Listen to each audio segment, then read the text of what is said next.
Hey everybody, what's up? Chad Wesley Smith here for Juggernaut Training Systems. I want to talk to you today about some GPP ideas and how you can incorporate this in your training, sort of an overview of what it is, why it's important. So GPP, General Physical Preparedness, first thing we need to do is establish what is that and how does it compare to SPP, Special or Specific Physical Preparedness. So SPP is basically readiness to do your sport. And today I'm going to be talking all in the context of competitive powerlifting. Again, specificity creates the framework for which all other training decisions are made. So, ideally I would need different videos for GPP for other sports, but you get into like GPP is just training for life, so on and so forth. But I'm talking about GPP within the context of the bigger picture of training for competitive powerlifting. So SPP is going to be, the specific qualities you need for powerlifting. That's 1 rep max in the squat, bench, and deadlift. GPP, General Physical Preparedness, is going to be essentially how ready are we to train hard. And this is going to be looking at it within the short-term context, but more so in the broader sense, longer-term training design. So as we look at improving our GPP within the context of the sport of powerlifting, we want to be increasing our work capacity. We want to be what I'm going to call balancing our physicality, and we want to be moving like athletes. So the first part, increasing your work capacity. GPP is going to dictate, how much quality work are you capable of doing.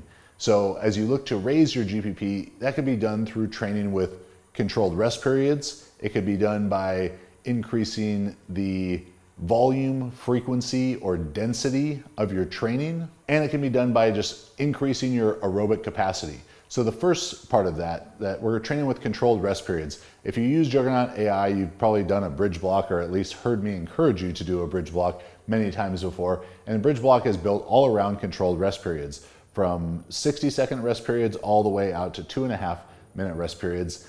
And it's very, very challenging for most people right off the bat. And when I first wrote that program back in like 2013 for myself, it was very, very challenging for me. When Josh Bryant coached me back in 2010 and 11, and he was giving me 1-minute rest periods between sets of deadlifts, it was kicking my ass. And then I got in better shape. And then the next time I went through a similar training cycle to that, I was able to handle it much more easily. It wasn't easy work, but I was able to get through it better. I was able to do more work. So even when I transitioned to competing in strongman from powerlifting, all the strongman guys were telling me like, oh man, you better be ready for that conditioning coming from powerlifting.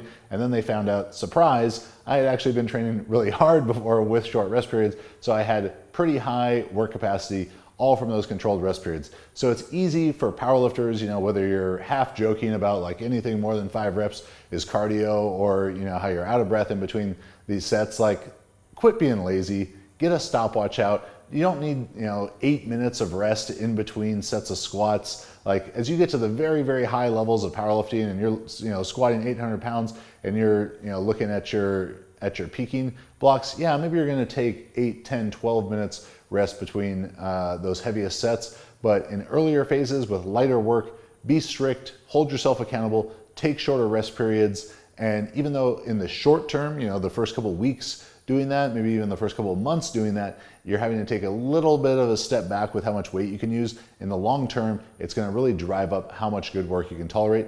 2 important stories to remember with that, that really changed my mind about how much rest do you really need was right at the Arnold Grand Prix, and Blaine Sumner, one of the best single ply powerlifters of all time, it was an 8-person flight, and the USAPL IPF runs it real quick. So it was basically 8 minutes between attempts, and Blaine took 3 squats over 1,000 pounds in single ply suit and knee wraps with 8 minutes rest in between those attempts. Another story was that the GOAT, Ed Cohen, way back in the day, back when Ed was young, back at powerlifting in the early 80s, they used to be on the rising bar system, similar to weightlifting, not like the round system that powerlifting uses now. So Ed took a 750-pound deadlift, then the other lifter took the 750-pound deadlift. Now Ed was the only lifter left. So Ed went 1 minute, next lifter went 1 minute. Ed attempted 793, missed it, 2-minute break because he's following himself, 2 minutes, comes back, makes 793. So he did 750, 1 minute break, The next lifter went 1 minute break, he does 793, misses it, 2 minute break, makes 793. So 3 deadlifts over 750 pounds in what? 5, maybe 6 minutes total. So don't tell me that you need 8 minutes between your sets of 4 or 5 in the squat. Get out of the stopwatch, hold yourself accountable. Let's use some time rest periods. Increasing the density, the volume, or the frequency of your training can be important too. So whether that means that you're adding a set every couple of weeks, whether you're going from sets of 10 at the same weight and the next week trying to do sets of 11 and then sets of 12, that's a way to increase the work capacity.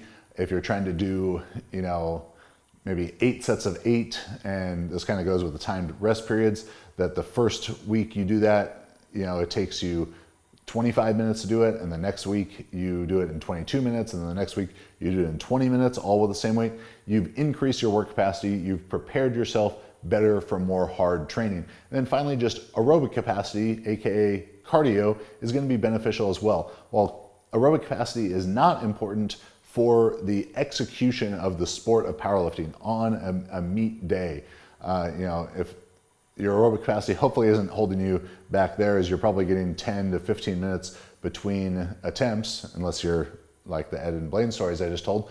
But aerobic capacity is going to be important for general health, and the better aerobic capacity you have, the better you're going to recover in between sets, the better you're going to be able to handle some higher rep sets and not feel like anything over 5 reps is cardio, bro. And the better you're going to recover in between intensive training sessions. So taking 20 to 40 minutes 2 to 3 times a week to get on the bike, get on the rower, go on a walk, go on a hike, walk an incline treadmill, put a weight vest on, drag the sled at lower intensities for those longer durations is going to help keep you healthier and increase your work capacity.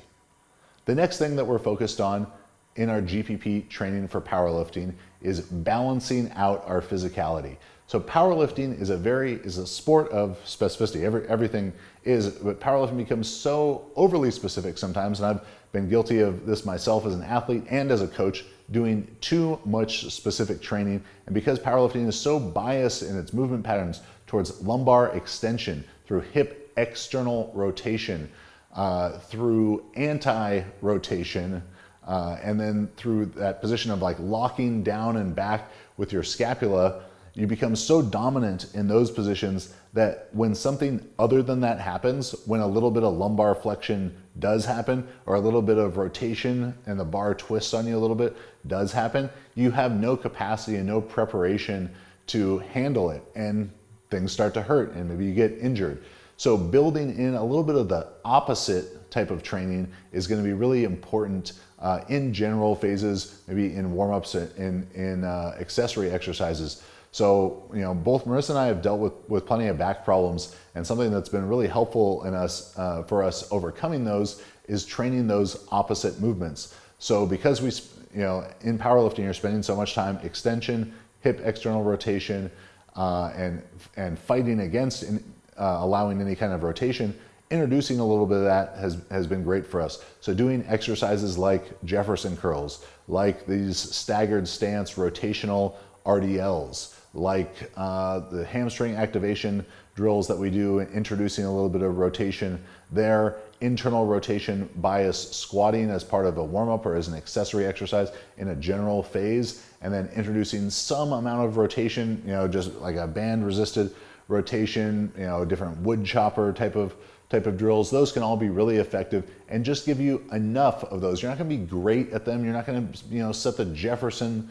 curl world record, but being able to have some capacity in controlling flexion, in controlling hip internal rotation, from getting out of always locking your shoulder blades down and back for pressing, for squatting, everything, and doing some pressing where your scapula is actually like moving, sliding around your rib cage, moving around your body, and introducing some level of rotation into your training, whether that's crossbody carries, like kettlebell chops, cable wood choppers, all that stuff. Just building some capacity in those areas is going to help keep you healthier, training harder for longer, which is ultimately going to make you stronger. Finally, we want to create some athleticism, some general athleticism in our training. Powerlifting is so much up and down, forward and backward, slow grinding, that you lose some of these other movement qualities and some general athleticism qualities that are gonna make you more successful as a lifter. My background before powerlifting was track and field. I was a national champion in the shot putter. So I came to powerlifting with a ton of general athleticism. I had 36-inch vertical at almost 290 pounds body weight. I could twist, I could sprint, I could jump, I could move in all these ways, single leg, forwards, backwards, sideways, any way I needed. And as my powerlifting career went on, I lost a lot of that. But as you look at the most successful powerlifters, most of them are coming from other sports where they're having that, that background of general athleticism. Being athletic helps you be successful in a sport, even a sport that is, not that athletic, quote unquote, as powerlifting. So having some general athleticism training where, you're doing split squats and lateral lunges and, pressing overhead and with one arm or with alternating arms, or with a rotation as you press, or you're jumping or throwing a medicine ball or sprinting with a sled.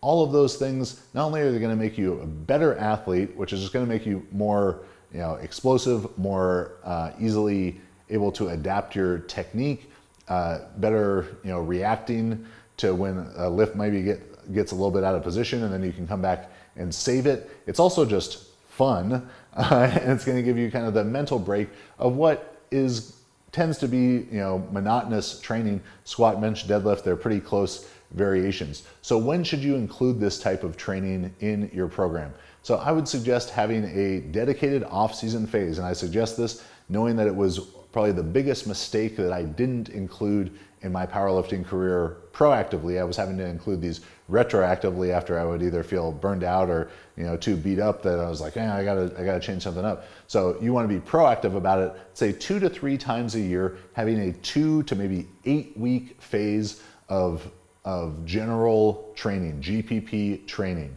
Where you're trying to accomplish all of these things that we're talking about. You're training with controlled rest periods. You're increasing strategically the volume, frequency, or density of your training. You're getting some aerobic work in. You're training different movement patterns. You're training the anti-powerlifting patterns. So you're controlling flexion. It's not all just about extension. So having those 2 to 8 week periods, 2 to 3 times a year, where that's your main focus. And then throughout the entire year, you could have a small general warm up that you do.